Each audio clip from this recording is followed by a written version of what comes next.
அனைவருக்கும் வணக்கம். திரைத்துறையில் சென்டிமெண்ட்ஸ் அப்படின்ட்டு ஒன்று இருக்குது. வெள்ளிக்கிழமை அன்னைக்கு படத்தை ரிலீஸ் பண்ணுவாங்க. அப்போ தான் நல்லா ஓடுன்ட்டு 100க்கு 90 திரைப்படங்கள் ஊற்றிக்கும். எல்லாமே வெள்ளிக்கிழமை ரிலீஸ் பண்ணுறாங்க. இது மூட நம்பிக்கை அப்படின்ட்டு திரைத்துறையில் இருக்கிற சில பேர் கிளம்பிடுறாங்க. அதில் ஒருத்தர் தான் இந்த விஜய் ஆண்டனி. நம்ம மனிதனாக பிறந்துட்டாலே பிறக்கும்போதே நம்ம அதிமேதாவியாக தான் நம்ம பிறந்துருக்குறோம். உலகத்தில் இருக்கிற பல விஷயங்களை நம்ம தெரிஞ்சுக்கிட்டு அதை மேற்கோள் காட்டி நம்ம அறிவாளியாக உலகத்துக்கு ஃபோக்கஸ் பண்ணிக்கணும். இது அடிப்படையில் எல்லாத்துக்கும் இருக்கிற பிரியம். நம்ம மேதாவி தான், ஒன்றும் சந்தேகமே இல்லை அப்படிங்கிற மாதிரி நினச்சிக்கிட்டு 100க்கு 99 பேர் இப்படி தான் பித்துக்குழின்னு சொல்லுவாங்க. அந்த மாதிரி பேசிட்டு திரிவாங்க. அப்படி ஒரு செயலைத்தான் இந்த விஜய் ஆண்டனி செஞ்சுருக்கிறாப்படி. தமிழில் ஒரு பழமொழி சொல்லுவாங்க, ஆமை புகுந்த வீடும் அமீனா புகுந்த வீடும் உருப்படாது அப்படின்ட்டு. இது என்ன அர்த்தத்துக்காக சொன்னாங்க எதுவும் தெரியாது நமக்கு. ஆமை வீட்டுக்குள்ளே புகுந்துருச்சுன்னா அது உருப்படாதுன்னு போட்டு நிஜமான ஆமையை வச்சுக்கிட்டு அதை சொல்கிறாங்கன்னு நினச்சிக்கிறது. புரிதல் தவறாக புரிஞ்சுக்கிறது. இப்படியே வழியாக புரிஞ்சிட்டு இப்போ விஜய் ஆண்டனி வரைக்கும் வந்துருச்சு. என்னென்னா, ஆமை புகுந்ததுன்னா அப்படின்னா அதை நான் உடைக்கிறேன் பாரு அந்த சென்டிமெண்ட்டை அப்படின்ட்டு இவர் வீராவேசமாக கிளம்பி ஒரு கத்தி எடுத்துகிட்டு கேக்கு வெட்டுறேன் பேர் வழின்ட்டு பிரியாணி வெட்டிகிட்டு இருக்கிறான். என்ன ஒரு அறிவுபூர்வமான சிந்தனைன்னு பாருங்கள். அதாவது இந்த திரைப்பட அறிமுக விழாவில் அந்த அன்றைக்கே பர்த்டே வந்துருச்சு விஜய் ஆண்டனிக்கு. அதனால் இதை சிறப்பாக வித்தியாசமாக செய்யணும், அதே போல் சமுதாயத்துக்கு வேறு அறிவுரை சொல்லணும் அப்படின்ட்டு சினிமா துறையினருக்கும் புத்திமதி சொல்லணும். இப்படியெல்லாம் பல விஷயங்களில் ஒரே இதை யூஸ் பண்ணிக்கலான்ட்டு பிரியாணி கொண்டு கேக்குக்கு பதிலாக வச்சுட்டு ஒரு ஆமை பொம்மை ஒன்று அதை கொண்டு அதுக்கு மேலே பிரியாணி வச்சிட்டோம்னா, இப்போ ஆமை புகுந்த வீடு வெளியீட்டு விழாவில் இதெல்லாம் ஆமையை வச்சா விளங்காமல் போயிடும்ல படம். அதனால் அப்படியெல்லாம் நடக்காது.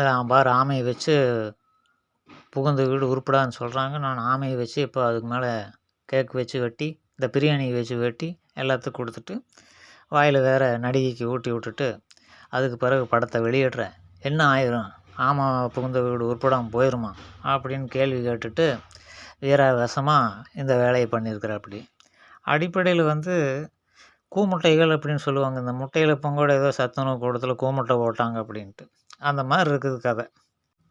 2025 இந்த மாதிரி கூமுட்டைகள் இருக்கும் பொழுது ஒரு 500 வருடங்களுக்கு முன்பு பிரிட்டிஷ்காரனுக்கு இந்தியாவுக்குள்ளே வரும்பொழுது தான் இந்த கோர்ட்டு இதெல்லாம் உருவாச்சு. அப்போ தான் இந்த அமீனா அப்படிங்கிறதெல்லாம் உண்டாக்கப்பட்டது. இப்போ அந்த காலத்தில் தான் இந்த பழமொழி தோன்றிருக்கணும் அப்படிங்கிறது அந்த முழு வாக்கியத்தை வச்சு நம்ம பார்க்கும்போது தெரியுது. அந்த சமயங்களில் இருந்த தமிழ் அறிவாளர்கள் சில பேர் இருந்திருப்பாங்கள். எப்படியுமே எல்லாரும் விஜய் ஆண்டனி மாதிரி இருந்திருக்க மாட்டாங்களா, எங்களை மாதிரி யாராவது 1-2 பேர் இருந்திருப்பாங்கள்ல. அவங்க மக்களுக்கு ஒரு கருத்து புரியும்படியாக வாழ்க்கை நெறிமுறைகளை சொல்லிக் கொடுக்கும் பொழுது ஒரு எதுகை மோனையாக சொன்னால் தானே நல்லாயிருக்கும், மக்களுக்கு ஒரு கேட்சிங்காக இருக்கும் அப்படிங்கிறதுக்கு. இங்கே எல்லாம் பஞ்சு டைலாக் அடிக்கிற மாதிரி தான். சினிமாவில் எப்படி பஞ்சு டைலாக்கோ அது மாதிரி சமுதாயத்தில் இந்த பழமொழிகள் அதை முதல்ல புரிஞ்சுக்கணும் நம்ம. அப்படி ஆமைன்னா நிஜமான ஆமைன்ட்டு இப்போ எல்லாருமே நினச்சிக்கிறீங்க, அது தவறு. அந்த மாதிரிலாம் இல்லை.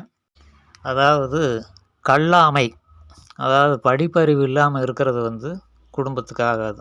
கல்லாமைங்கிறது வீட்டுக்குள்ளே புகுந்துருச்சுன்னா அது வாழ்க்கைக்கு அந்த குடும்பத்துக்கு நல்லதில்லை. படித்தா தானே ஒரு அறிவு வளரும், நம்ம குடும்பம் நல்லா இருக்கும் அப்படிங்கிறதுக்காக கல்லாமை புகுந்த வீடு. அது உள்ளே இருக்கிறதுனால ஆமை மாதிரி தானே புகுந்தது அப்படின்ட்டு அந்த கருத்தில் ஆமைங்கிறது ஆமை, கல்லாமை, படிப்பறிவு இல்லாமை அப்படின்னு அர்த்தம். அதே போல் இயலாமை, அதாவது கையால் ஆகாதனம் அப்படின்ட்டு எந்த ஒரு இதுவுமே செய்கிறதுக்கு நம்ம கையில் ஆகலைன்னா அது குடும்பத்துக்கு அந்த குடும்ப உருப்படுறதுக்கு உண்டான வழியே கிடையாது. அப்படிங்கிறதுனால தான் இயலாமை. இதிலே ஆமை வந்துருச்சா. அடுத்தது, இப்போ ஒரு வீட்டுக்குள்ளே 2 மருமகள்கள் இருக்கிறாங்க. கூட்டு குடும்பமாக தானே அந்த காலத்தில் இருந்தாங்க, ஒரு 500 வருஷத்துக்கு முன்னாடி. அதனால் 2 மருமகளுக்கு உள்ளே பொறாமை, ஒருத்தி மேலே ஒருத்தி பொறாமை வந்துருச்சுன்னா அந்த வீடு பிரச்சனைகளை சந்திக்க வேண்டி வரும். அதனால் இந்த பொறாமை புகுந்த வீடு உருப்படாது அப்படின்ட்டு நம்ம எடுத்துக்கணும். இதுதான் உண்மை. இப்படி காரணங்களுக்காகத்தான் அது சொல்லப்பட்டது. அடுத்தது, ஆற்றாமைன்னா ஒரு குடும்பத்துக்குள்ளே இருக்கிற துயரம், கவலை, இது மாதிரி இருக்கிற விஷயங்கள். இது புகுந்தால் அந்த வீடு விளங்குமா?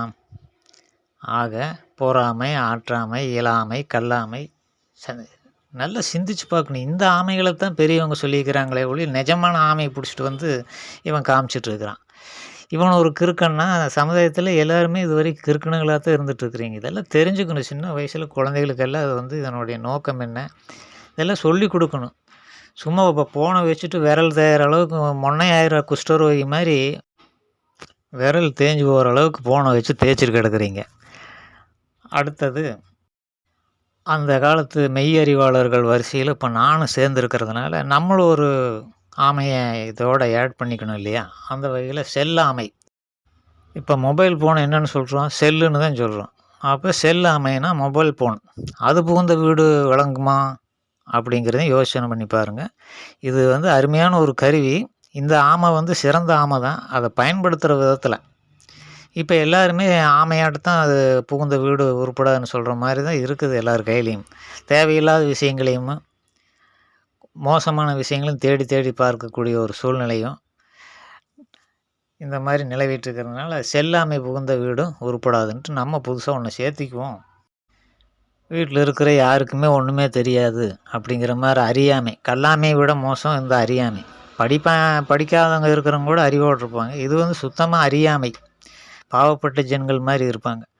அது இருக்கிற வீடும் விளங்காது அப்படின்னு அந்த காலத்தில் சொல்லி வச்சாங்க. இது மாதிரி நிறைய ஆமைகள் இருக்குது. அது வந்து தவறாக வந்து புரியப்பட்டு அப்படியே வழி வழியாக வந்துட்டதுனால தப்பு தப்பாக அந்த பழமொழியை அமீனா கூட கொண்டு போய் ஜாயின் பண்ணி ஆமை புகுந்த வீடும் அமீனாங்கிறது அந்த எதுகை மோனையோடு வருது இல்லையா? அதனால் செலிப்ரிட்டிஸாக இருக்கிறவனெல்லாம் வந்து அறிவோடையும் இருப்பான் அப்படின்ட்டுலாம் நம்ம முடிவு பண்ணிடக்கூடாது இல்லையா? ஒன்று இருந்தால் ஒன்று இருக்காது. இப்போ பெண்கள்கிட்டயே பார்த்தீங்கன்னா அறிவு இருக்குது, அழகு இருக்காது, அழகு இருக்குது, அறிவு இருக்காது. அந்த மாதிரி வந்து எல்லா மனித இயல்பு தான், நம்ம தவறு சொல்ல முடியாது. இருந்தாலும் வந்து தவறான ஒரு செலிப்ரிட்டிஸ் வந்து இந்த மாதிரி பகுத்தறிவு பேசுகிறேன்னு விட்டு பகுத்தறிவே இல்லாமல் பேசக்கூடாது இல்லையா? காலங்கள் எல்லாத்தையும் வரலாற்று ஒரு ஒரு செலிப்ரிட்டியாக இருந்தாலும் ஒரு மற்றவங்களுக்கு அறிவுரை சொல்கிறவனாக இருந்தாலும் எல்லா விஷயங்களையும் தெரிஞ்சுக்கணும். பூலோக அமைப்பு முதற்கொண்டு மாஸ்டர் ஆஃப் ஆல் சப்ஜெக்ட் அப்படின்னு விட்டு எல்லா விஷயங்களையும் தெரிஞ்சுக்கிட்டு தான் நம்ம அறிவுரை சொல்லணும். ஒன்றுமே தெரியாமல் ஊர் சொல்கிறத கேட்டுட்டு அப்படியே வந்து திருப்பி சொல்கிறதுக்கு நீ என்னத்துக்கு, அது ஏற்கனவே சொல்லி வச்சுருக்கிறாங்கல்ல அப்படிங்கிறத நம்ம புரிஞ்சுக்கணும். இதனுடைய உண்மையான விளக்கங்களை தெரிஞ்சுக்கிட்டு தான் அதை பிரயோகப்படுத்தணும் பப்ளிக்கில். சும்மா ஒன்றுமே தெரியாமல் இந்த மாதிரி எல்லாம் சொல்லக்கூடாது அப்படின்னு சொல்லிவிட்டு, மீண்டும் இதுபோல் அறியாமையில் உள்ள மனிதர்களை பற்றி, அறியாமையில் உள்ள வழக்கங்களை பற்றி, அதே போல் அறியாமையில் இருக்கிற பலவித கருத்துக்கள் பற்றி தொடர்ந்து நம்ம வழங்குவோம்.